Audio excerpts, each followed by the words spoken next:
అంటే దిల్సుఖ్ నగర్ లో కంటిన్యూ చేస్తా ఉన్నారు 3 రోజుల నుంచి కంటిన్యూ చేస్తా ఉన్నారు ఏం చెప్తారు మరి ఎవరైనా స్పందించిరా దీని మీద ఎవరు కూడా స్పందించలేదు అక్క ఇప్పటి వరకు ఎవరు స్పందించలేదు మొన్న దిల్సుఖ్ నగర్ లో చేసినాక తర్వాత రోజు చేస్తామన్నారు ఆ తర్వాత చేస్తామన్నారు కదా అనేసి మేము ఒక రోజు ఖాళీగానే ఉన్నాం తర్వాత చూస్తే ఎటువంటి స్పందన లేదని నిన్న ప్రజా దర్బార్కి వెళ్ళాం 9 గంటలకు అక్కడికి వెళ్ళినాక చూసాం ఎవరు ఉన్నారనేసి చిన్నారెడ్డి సార్ గారు ఉండే వాళ్ళకి చెప్తే మేము చూస్తాం మంత్రి గారితో చెప్తాం అనేసి అన్నారు అప్పటి నుంచి సాయంత్రం నైటు అప్పటి వరకు ఇక మీరు ఏదన్నా ఒక చెప్పేంత వరకు మేము ఎటువంటి అన్నం నీరు ఎలాంటివి కూడా తీసుకోము ఇక్కడే ఉంటాం సార్ అని కూడా చెప్పాము ఆయనకి సరే చిన్న అని చెప్పారు ఫోన్లు చేసినా కూడా ఎవరు రెస్పాండ్ కాలేదు చిన్నారెడ్డి సార్ గారు తర్వాత 2 గంటల వరకు ఉన్నాం మీరు ఏదైనా తెల్లారేసరికి ఏదో ఒక వార్త మాకు ప్రెస్ నోట్ ద్వారా కానీ ఎలాగైనా తెలియజేస్తే మేము ఇక్కడ నుంచి వెళ్తామనేసి చెప్పాం మేము చెప్తామని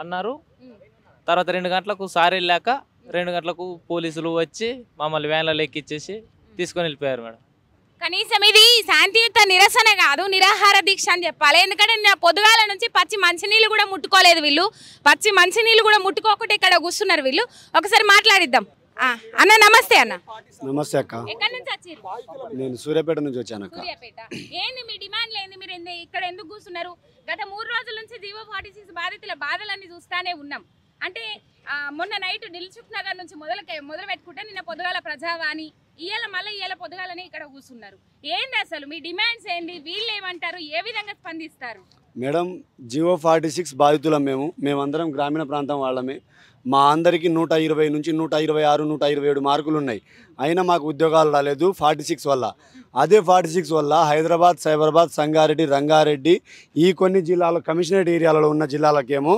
80 90 100 మార్కులకు ఉద్యోగాలు వచ్చాయి ఇది ఎక్కడి న్యాయం అయ్యా అని చెప్పేసి ప్రశ్నిస్తుంటే ఈ గవర్నమెంట్లో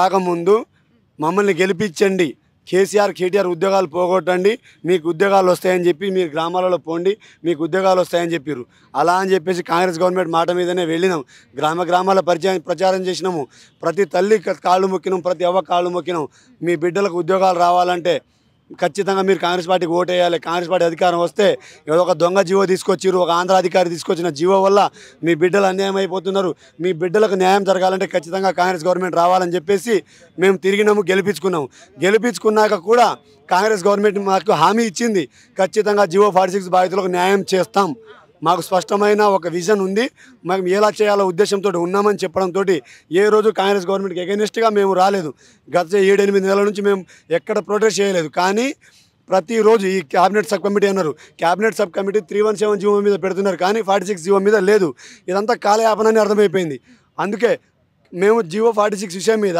ఇదే సెక్రటరియట్లో పొన్నం ప్రభాకర్ సార్ని కలిసి సార్ ఏంది సార్ 317 గురించి మాట్లాడుతున్నారు 46 గురించి మాట్లాడతారంటే 46 అందులో నేను ఉన్నానా 46 అంటే పొన్నం ప్రభాకర్ సార్ అందులో ఒక మెంబరు కానీ సార్ని అలా అడిగేసరికి నేను 46లో ఒక మెంబర్నా అంటే కమిటీ మెంబర్నా నేను మమ్మల్ని క్వశ్చన్ చేశారు తెలియదు అదే మొన్న నైట్ దిల్సుఖ్నగర్లో గట్టిగా రోడ్ బ్లాక్ చేసేసరికి మళ్ళీ నేను మొన్న ప్రెస్ నోట్ పెట్టేసి ఎస్ నేను జీవో 46లో ఒక కమిటీ మెంబర్ని ఇప్పుడు తెలిసింది ఆయనకు నేను మెంబర్ని ఖచ్చితంగా న్యాయం చేస్తామన్నారు మళ్ళీ చిన్నారెడ్డి సారు నైట్ కాల్ చేస్తే చేస్తాం ఖచ్చితంగా చేస్తాం ఎందుకు చేస్తాంలే మాకు గుర్తుందిలే అని చెప్పేసి కట్ చేశారు నిన్న మార్నింగ్ గతంలో 3-4 సార్లు ప్రజా దర్బార్కి వచ్చాము ప్రజాపాలన కాంగ్రెస్ గవర్నమెంట్ మీద నమ్మకంతో వచ్చాము 4-5 సార్లు మేము చేస్తామని చెప్పగానే నమ్మకంతో వెళ్ళిపోయాము అందరం కానీ ఇప్పుడు ఆ నమ్మకం కుదరట్లేదని చెప్పేసి నిన్నటి నుంచి పచ్చి నీళ్లు ముట్టుకోకుండా ప్రజా దర్బార్లో కూర్చున్నాం మేడం కూర్చున్న వాళ్ళని కూర్చొనియకుండా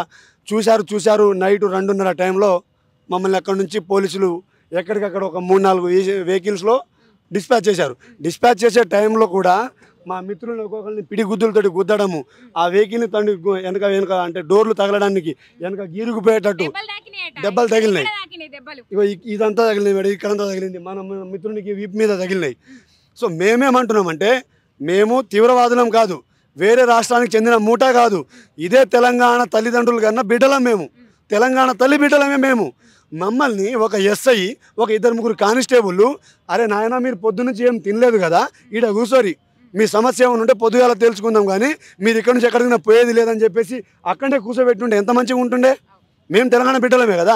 ఎక్కడో మూలన పోయి వదిలేస్తే రాత్రుల్లో కుక్కలేంది, దొంగలేంది, డ్రగ్స్ వాళ్ళు ఏంది, గంజాయి వాళ్ళు ఏంది, ఎవరైనా పట్టుకొని కొడితే మా పరిస్థితి ఏం కావాలి మేడం? రాత్రిలో పోతాము, ఓ కుక్కనో తేలో పామో కరుస్తుంది. మాది ఎక్కడో సూర్యాపేట, తమ్ముడిది ఎక్కడో ములుగు. వీళ్ళ తల్లిదండ్రులు లాగలుగుతారా? మాకు షెల్టర్ ఎవరు ఇస్తారు? మెట్రో పిల్లర్ కింద పడుకోవాలా? మెట్రో పిల్లర్ కింద పడుకునే అవసరం లేదు.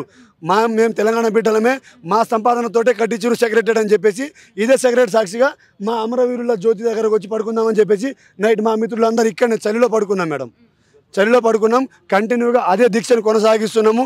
ఇప్పటి వరకు మంచినీళ్ళు కూడా ముట్టలేదు. ప్రమాణం చేసి చెప్తున్నాము. కోమటిరెడ్డి వెంకటరెడ్డి ఏదో ఆడియో లీక్ అయింది కదా బయటకు జియో 46 సంబంధించి.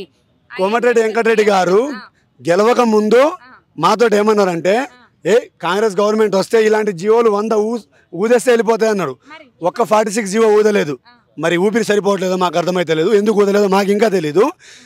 ఎమ్మెల్సీ ఎలక్షన్లో కూడా చెప్పారు, తీన్మార్ మల్లన్నను గెలిపిస్తే 46 బాధితులకు న్యాయం చేస్తా.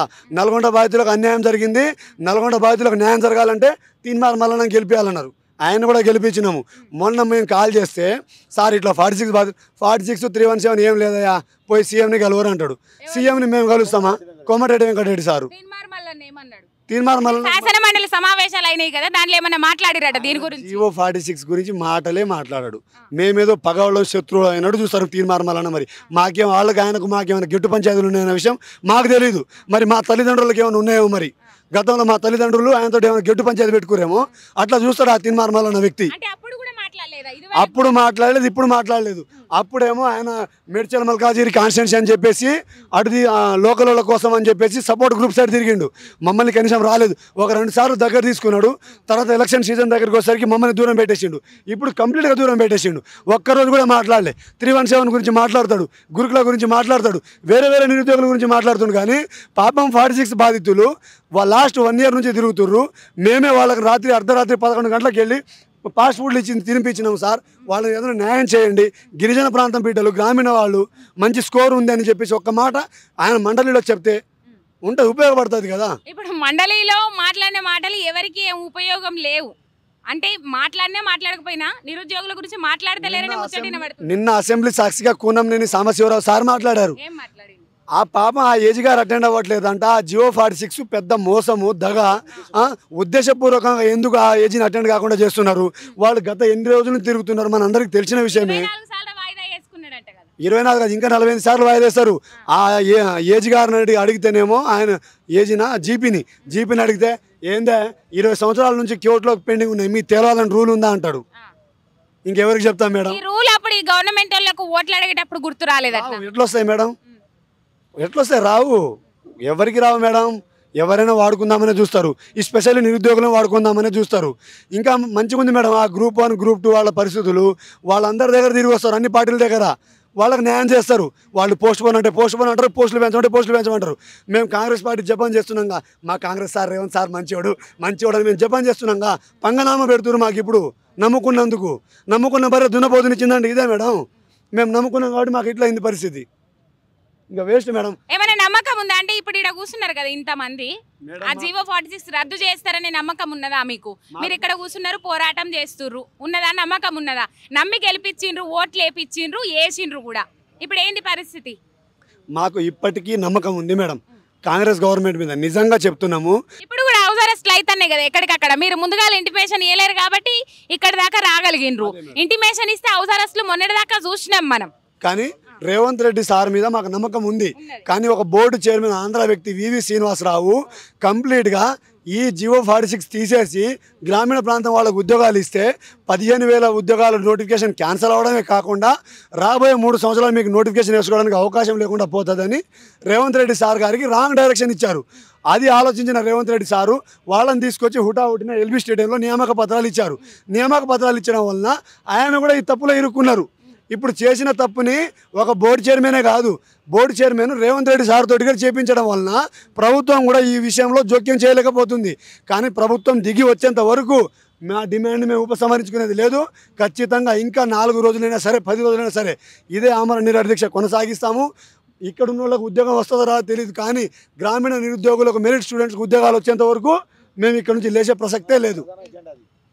రైట్. ఇప్పుడు జీవో 46 లో ప్రభుత్వం జోక్యం చేసుకోలేకపోతుందని మీరే అంటారు. ప్రభుత్వమే తలుసుకుంటే రాజు తలుసుకుంటే ఏదైనా చేయగలుగుతారని మీరే అంటారు. అంటే ఏందన్నట్టు ఇది? రాజు తలుచుకుంటే ఏదైనా సాధ్యమనేది ఎందుకంటామంటే మేడం, స్టాఫ్ నర్స్ వాళ్ళు ఒక ఉద్యోగం చేయలేదు, ఒక ధర్నా చేయలేదు.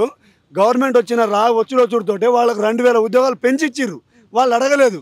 మేమైతే బిచ్చం ఎత్తుకుంటున్నాం.